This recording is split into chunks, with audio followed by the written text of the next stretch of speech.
अस्सलाम वालेकुम मेरे प्यारे दोस्तों, मैं आपका इस चैनल में खुशामदीद करता हूँ। ब्लैक होल के बारे में बहुत सारे साइंटिस्ट्स के, एस्ट्रोनॉमर्स के बहुत सारे थ्योरीज हैं और इस ब्लैक होल के बारे में बताया जाता है कि ये ब्लैक होल में जब भी कोई चीज़ जाता है वो गायब हो जाता है। अगर फॉर एग्जांपल कोई इंसान उसके अंदर जाए तो उसके साथ क्या होगा और वो कहाँ गायब होता है और ये ब्लैक होल है क्या और इसका जो ग्रेविटी है ब्लैक होल का वो इतना ज़्यादा क्यों है। तो आए इस वीडियो में इस ब्लैक होल को समझने की कोशिश करते हैं कि ब्लैक होल असल में है क्या। ब्लैक होल स्पेस में, आसमान में एक ऐसा रीजन, एक ऐसा जगह जिसकी ग्रेविटी इतना ज़्यादा है कि जो सबसे ज़्यादा तेज़ चलने वाली चीज़, सबसे ज़्यादा तेज़ ट्रेवल करने वाली चीज़ लाइट, जिसका स्पीड है 299.8 मीटर्स पर सेकंड, वो भी इस ब्लैक होल की ग्रेविटी से बच नहीं सकता। वो भी, उसे भी जो लाइट है उसे भी ग्रेविटी अपने तरफ खींच लेता है और उसे गायब कर देता है। और ये जो ब्लैक होल है इसका ग्रेविटी है, जो हमारी ज़मीन है उसका ग्रेविटी 9.8 मीटर्स पर सेकंड स्क्वायर्ड है, इतना है हमारे ज़मीन का ग्रेविटी। उससे जो ब्लैक होल है उसका ग्रेविटी 1.3 ट्रिलियन ज़्यादा है, 1.3 ट्रिलियन उससे हमारे ज़मीन के ग्रेविटी से ब्लैक होल का ग्रेविटी ज़्यादा है। तो इतना उसका ग्रेविटी है, बहुत ज़्यादा उसकी ग्रेविटी है। ये ब्लैक होल के दो बड़े पार्ट्स हैं, एक इवेंट होराइजन और दूसरा सिंगुलरिटी। और तीसरा भी है चीज़ जो कि जिसे एक्रेशन डिस्क कहा जाता है।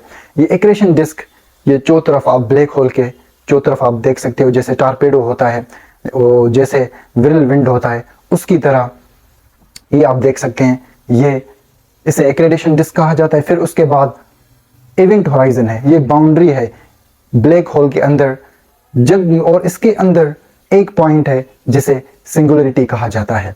और ये सिंगुलरिटी इतना बहुत इन्फिनिटली स्मॉल है और इन्फिनिटली डेंस है, बहुत ज़्यादा छोटा है और बहुत ज़्यादा डेंस है। और जब भी कोई चीज़ इस इवेंट होराइजन से गुजरने की कोशिश करता है तो उसे इवेंट होराइजन में, उसके अंदर चला जाता है और वो गायब हो जाता है इस सिंगुलरिटी में, इस जो छोटे पॉइंट में इसमें गायब हो जाता है। और इस इवेंट होराइजन से कोई भी चीज़ बच नहीं सकता, इधर से निकल नहीं सकता, ये बाउंड्री से निकल नहीं सकता। इवेंट होराइजन के जो बाउंड्री है इधर से कोई निकल नहीं सकता, बच नहीं सकता, क्योंकि यहाँ पे फिजिक्स के लॉ, जो स्पेस टाइम है, वो यहाँ पर अप्लाई नहीं होते। लॉज रूल्स फिजिक्स के यहाँ पे अप्लाई नहीं होते, क्योंकि यहाँ का जो ग्रेविटी है बहुत ज़्यादा, इवेंट होराइजन का जो ग्रेविटी है वो बहुत ज़्यादा है। कोई भी चीज़ इधर से गुजरने की कोशिश करता है तो वो खत्म हो जाता है, उसे इवेंट होराइजन निकलने नहीं देता। ये ब्लैक होल के किस्म कितने हैं और ये ब्लैक होल कैसे बनते हैं? ब्लैक होल के जो बहुत सारी किस्म है, लेकिन चार बड़े उसके किस्म हैं, चार जो आम किस्म है उनमें से एक स्टेलर है, दूसरा सुपरमैसिव ब्लैक होल है, और तीसरा इंटरमीडिएट ब्लैक होल है, और तीसरा मिनिएचर ब्लैक होल है। ये चार किस्म आम किस्म है ब्लैक होल्स के। जो सबसे ज़्यादा बड़े जो ब्लैक होल्स हैं वो स्टेलर और सुपरमैसिव हैं। अगर स्टेलर की बात करें तो स्टेलर ब्लैक होल्स, इनका जो मास है वो हमारे जो सूरज है उसके मास से 10 मिलियन और 20 मिलियन ज़्यादा है। स्टेलर का जो स्टेलर ब्लैक होल है उसका मास हमारे सूरज के मास से 10 मिलियन और 20 मिलियन ज़्यादा है। और सुपरमैसिव जो ब्लैक होल्स हैं वो तो बहुत बड़े होते हैं, वो मिलियंस बिलियंस मास, हमारे सूरज के मास से ज़्यादा है उसका मास। हर गैलेक्सी के सेंटर सुपरमैसिव ब्लैक होल होता है।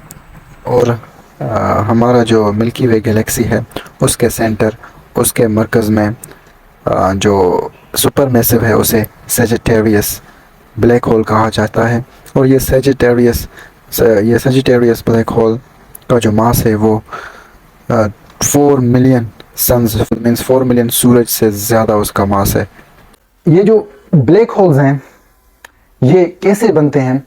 ये कुछ इस तरह से बनते हैं कि जब बड़े स्टार्स, उनका वो कोलेप्स होते हैं, जब वो तबाह होते हैं, स्टार्स वो हॉट गैस से, गर्म गैस से बने हुए होते हैं, और वो गैस में जो एलिमेंट्स हैं, जो पार्टिकल्स हैं, वो हाइड्रोजन हैं और हेलियम है, इससे बना हुआ है।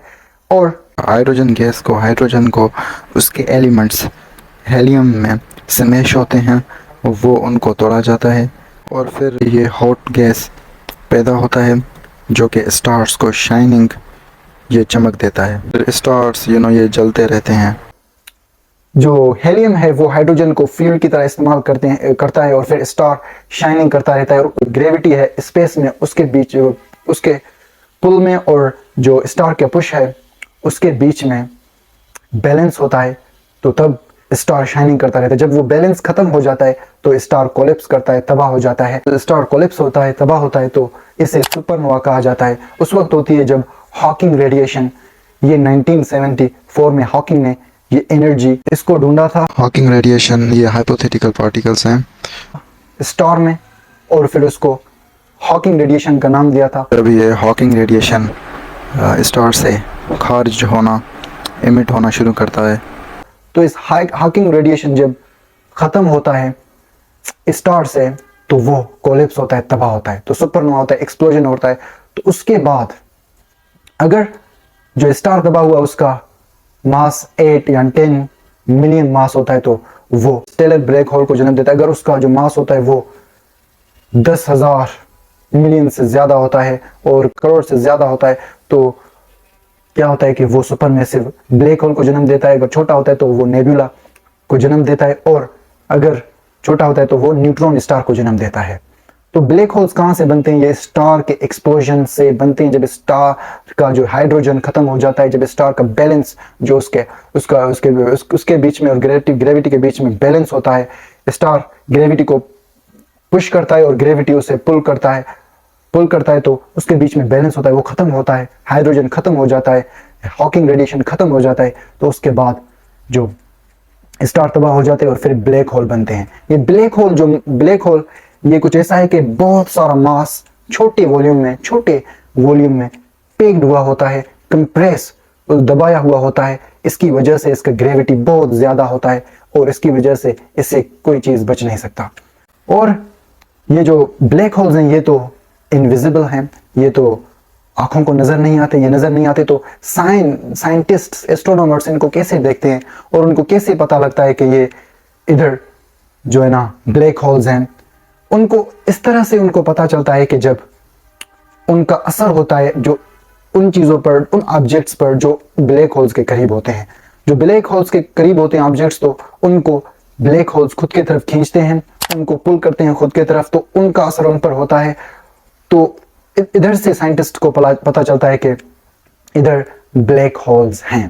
फिर उसके बाद जब पार्टिकल्स, डस्ट, गैस और दूसरी चीजें, दूसरे मैटर्स, दूसरे ऑब्जेक्ट्स ब्लैक होल्स में जाते हैं, तो उसके बाद ब्लैक होल में एक लाइन की तरह एक ऑब्जेक्ट, बहुत ज्यादा रोशन ऑब्जेक्ट, वो खारिज करता है, वो बनाता है एक लाइन की तरह, एक शाइनिंग लाइन बनाता है। उसकी वजह से एक शाइनिंग लाइन बनता है ब्लैक होल्स में। तो वो शाइनिंग लाइन, उसे कोजाज कहा जाता है, और इस कोजाज के जरिए उनको पता चलता है कि यहाँ पर ब्लैक होल है। क्योंकि जब भी कोई चीज ब्लैक होल में जाता है तो वो गोल घूमना शुरू करता है, तो इधर से साइंटिस्ट को पता चलता है कि यहाँ पर ब्लैक होल है। अगर फॉर एग्जांपल कोई बंदा ब्लैक होल में जाए तो उसके साथ क्या होगा? अगर कोई बंदा ब्लैक होल में जाएगा तो बिलीव मी उसका जो ग्रेविटी है वो बहुत ज्यादा है, तो उसके जो हड्डियां हैं वो टीयर हो जाएंगे, वो अलग हो जाएंगे, उसके जो बॉडी के पार्ट्स हैं वो अलग हो जाएंगे और वो बिल्कुल गायब हो जाएगा। और ये बताया जाता है कि जो लोग हैं, ये जो साइंटिस्ट हैं बहुत सारे, वो ये गेस करते हैं कि इसके अंदर दूसरी दुनिया है। अगर कोई बंदा सिंगुलरिटी में चला जाए तो वो दूसरी दुनिया में चला जाएगा। लेकिन ये सब गैसेस हैं, थ्योरीज हैं, ये सब जो चीजें मैं आपको बता रहा हूँ ये थ्योरीज हैं। पहले तो 19th सेंचुरी में लोगों को ब्लैक होल्स के बारे में, साइंटिस्ट को पता नहीं था। फिर 20th सेंचुरी में श्वार्ज़चाइल्ड, जो कि जर्मन एस्ट्रोनॉमर फिजिसिस्ट था, उसने थ्योरी ऑफ जनरल रिलेटिविटी, जो कि अल्बर्ट आइंस्टाइन का स्पेस टाइम के बारे में उसका थ्योरी था, उसको इस्तेमाल करते हुए जो श्वार्ज़चाइल्ड था उसने ये कहा कि अगर कोई भी मास स्पेस में हो, उसको अगर जोर से बहुत टाइटली कंप्रेस दबाया जाए तो वो ब्लैक होल बन सकता है। फिर 1964 में नासा के मुताबिक जो साउंड ट्रैकिंग मशीन था जो साउंड रॉकेट मशीन था उसके ज़रिए उनको जो एक्स-रेज के सोर्सेज थे वो उनको उधर मिले, आसमान स्पेस में उनको उधर मिले। 1971 में एस्ट्रोनॉमर्स ने कंफर्म ये किया कि जो ये एक्स-रेज हैं ये एक बहुत चमकदार ब्लू स्टार से आ रहे हैं, और जो ये ब्लू स्टार है, चमकता हुआ ब्लू स्टार है, वो एक काले चीज के गोल घूम रहा है, एक काले चीज का जो ऊपर ऑर्बिट कर रहा है और उसके गोल घूम रहा है, मींस उसके चारों तरफ ऑर्बिट कर रहा है। तो यहां से कंफर्म कर लिया गया कि यहां पर ब्लैक होल जो है ना, कंफर्म किया गया था कि ये ब्लैक होल है। फिर 1967 में इन ऑब्जेक्ट्स को, इन गोल घूमते हुए चीज़ों को ब्लैक होल का नाम दिया गया था। जॉन व्हीलर ने इसको नाम दिया था। तो ब्लैक होल्स क्या होते हैं? ये ऑब्जेक्ट्स होते हैं आसमान में, और ये बहुत ज़्यादा इनका ग्रेविटी होता है। अगर कोई चीज़ इसमें जाने की कोशिश करता है तो वो बिल्कुल ख़त्म, गायब हो जाता है, क्योंकि इसका ग्रेविटी बहुत ज़्यादा है। तो अगर कोई चीज़ इसमें जाने की कोशिश करता है वो ख़त्म हो जाता है। तो इसकी वजह से जो साइंटिस्ट हैं उनको बहुत ज़्यादा इसके बारे में नॉलेज नहीं हासिल हो रहा है, इसकी वजह से कि अगर वो कोई ऑब्जेक्ट उसमें जाता है तो वो ख़त्म हो जाता है। तो उसकी वजह से उनको कोई ज़्यादा इंफॉर्मेशन नहीं मिल रहा। That's it all for today. अल्लाह हाफिज़।